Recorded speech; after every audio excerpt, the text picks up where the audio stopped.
Hello kittens, welcome back. Dev the Cat here. So, today is Tuesday, and Tuesday afternoons we focus on game development. Today we're working on a game called Drifter. It's just a very simple 2D multiplayer puzzle game, I guess you could say. And we're using the Godot game engine, which is completely free and open source, and it's really easy to learn. If you're interested, head over to sedthecat.com or follow on Twitter, and plenty of material there if you want to get started. Also, we have a Discord channel now, so if you have any issues or you've got any questions, feel free to either put them in the chat or if we're offline, send those over to the Discord server. Okay, so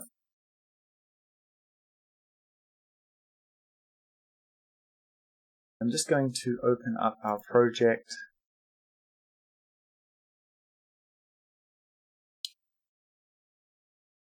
Let's have a look.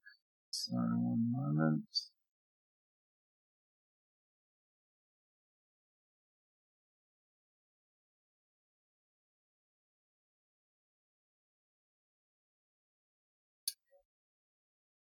Cool, so we now have our project open, and I'm just going to run you through where we're at.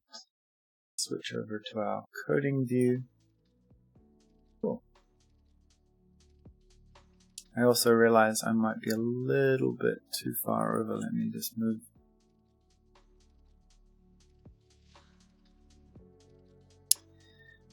Okay, so I'm just going to run us through where the game is at so far.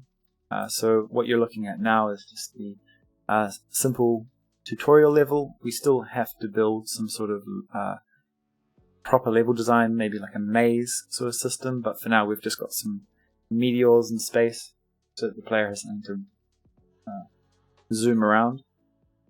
You're essentially just this little spaceship here, and you've got left, right, up, which gives you some sort of propulsion, and the game sort of revolves around picking up letters and building words. Now we have done sort of a rudimentary chain mechanic so far. I'm not entirely happy with the physics of it, so we might have to tweak that later, but I think the basic concept of the of the mechanic is in place, and then we'll tweak it later. So as you can see, in the tutorial level, you can just zoom around and get the letters C-R-I-F-T-E-R. I can't remember where the F is. And by spelling that, the name of the game, you'll be able to proceed to other levels and then eventually to the multiplayer arena. So we've sort of got this mechanic in place.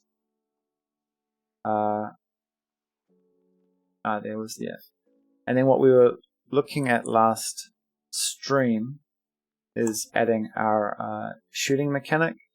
And so we're now, as you can see, shooting bullets from our location, but they currently don't really have any velocity, so we just need to implement that and then work out some collision logic. And then once we've got that mechanic, we may look at trying to make this chain a little less sporadic. There are a number of different approaches we could do to make that happen. I was thinking we could just do a simple like vector or path behind the player. That will certainly be easier to model, I think, as it won't involve so much physics.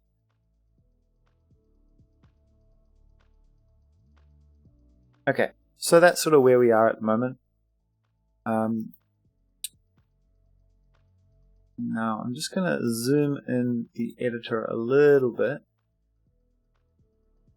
Maybe give you 175%, I think is probably going to be nicer.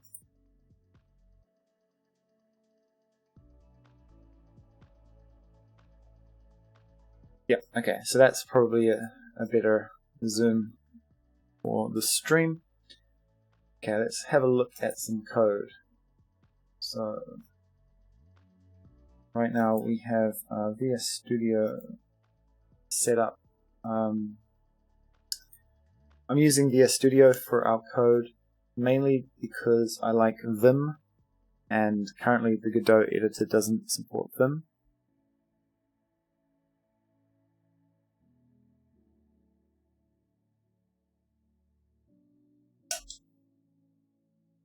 Okay, so we've got this player directory, and inside we have all the different pieces and things that might belong to a player.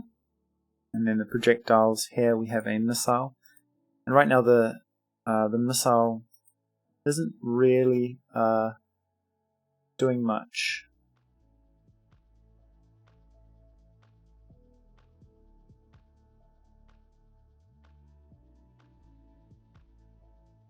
So if I go into the player scene, actually no, it's not really a scene, is it? So I'm going to open the projectiles missile scene, and what you'll see here is that at the root of this scene is a rigid body 2D, and we have our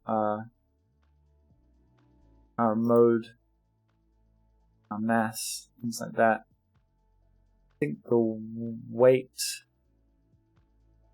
right, the mass should probably be a little bit smaller so that we don't have quite so much gravity. And we have a lot less gravity here.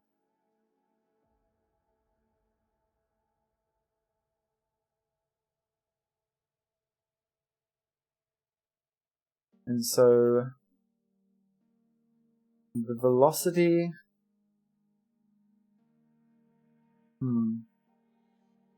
I guess we should try and just apply force generically on that bullet and see if that works. Yep, there we go. Okay, so we're applying a force of I like how that bounces off. Okay, so that's quite close to what we want. I think we want maybe even three times the force. So we're sort of, so some projectiles are going to act like a bow and arrow might do, where all the force is applied at the beginning, and then that's maybe a little different from a rocket. So rockets they're going to have like a constant force applied to them, so as if they have a propulsion system of their own. And then what we're going to do is, so that's what this number down here, this minus 300, so it's relative to the bullet. So wherever the bullet's facing, it's going to essentially travel up, upwards with a force of 300 constantly. And then to stop that from getting maybe too crazy, we can apply a dampening. So that's going to effectively give it a terminal velocity. But oh yeah, that's not relative to the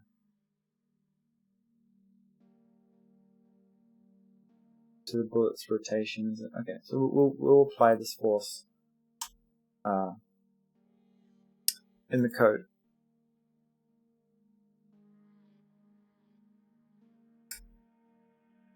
So the force we've just exported to the editor as an integer, sorry, as a float. Let's float.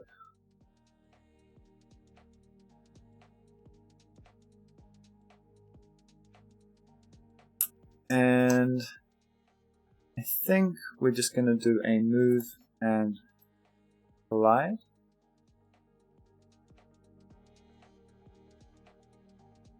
and we'll use a velocity vector.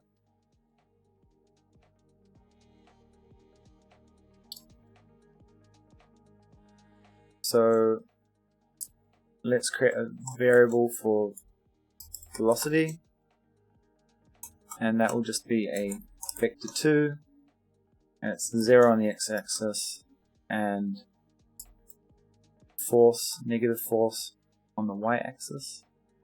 And then on the ready callback, what we plan to do is we want to actually let me just say on ready bar. Okay, and so we want to provide the velocity, and I think we want to have a rotated velocity. So what I believe that's going to do is rotate our velocity. Oh, sorry, it's the other way around. So it's velocity dot rotated with our rotation.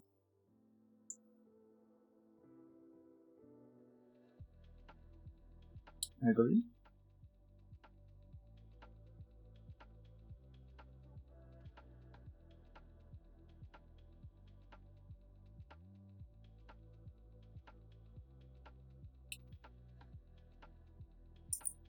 I haven't done projectiles in Godot yet, so might just do a quick check if I'm doing that correctly.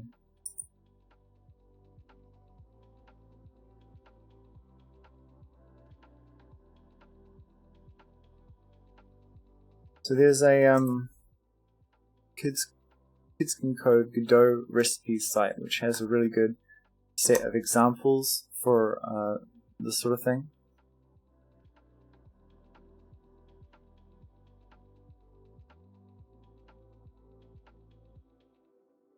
Here we go.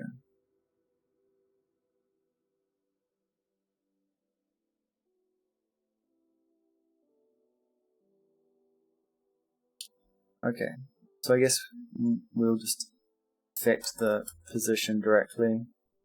Plus equals, because I think the move and collide is a special method only available on kinematic body 2Ds. Okay, what are you complaining about?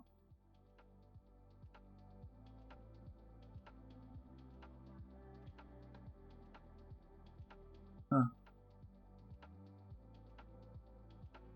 Oh, we need to take the delta into account, so we just times that by delta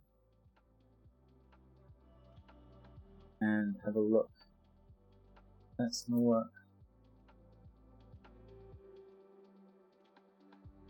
Not quite.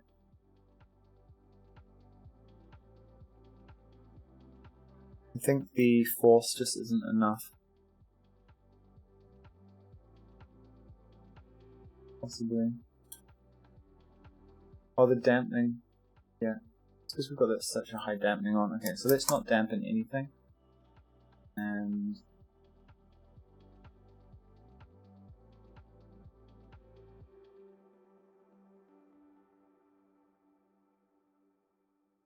okay.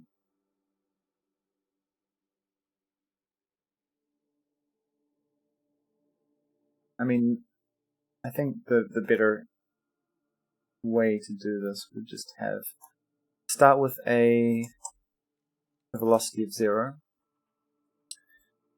Let's keep this force at its default by clicking that revert button. Okay, and then what we do is we say that the